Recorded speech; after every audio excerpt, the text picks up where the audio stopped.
I want to talk to some volunteers because we've seen a lot of volunteers coming out as well. The community really pulling together to try to help people survive the situation and figure out their next steps. I'm joined by the Yemen American Association of the Bay Area. You guys drove a long way. This is Izzy Ahmed.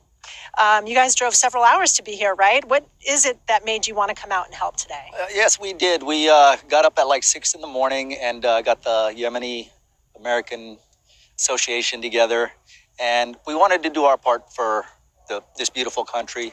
You know, we've been hearing about it on the news, and we went on ahead this whole week and got the Yemeni community together, gathered up about 500 brand new blankets, thermos, clothes, and that's why we're out here. We registered this morning. It took about 4 hours to get registered. After we got registered, they said we cannot help at the fire site until they finish their investigations or whatnot. So they sent us to the Salvation Army. I think it's Army, yeah.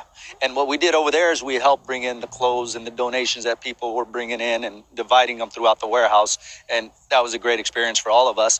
So now we want to distribute what we have in our truck to people that are in need of it. So that's the whole thing. We want to help the community. Absolutely. And how are you been talking to people, and what have you been seeing? What's your reaction to what you've been seeing and people have been going through? We have talked to quite a few people, and everybody has a sad story. And I mean, we wish we can help everybody. We're going to try and do what we can. We're planning on coming back in the next couple of days when they do call us back.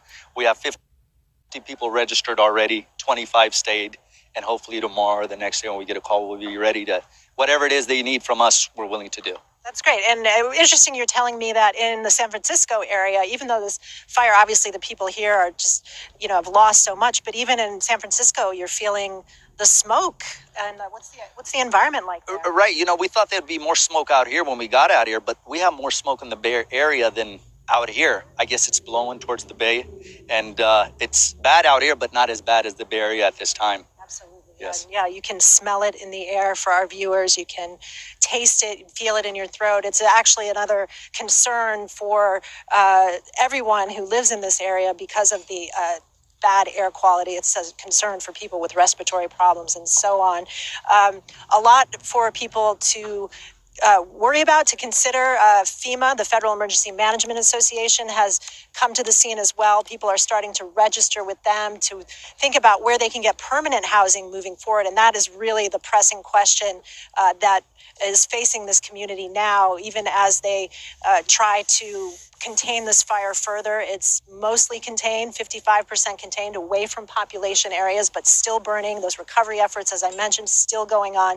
But the next step that they are going to have to deal with is just where all these people are going to go for permanent housing.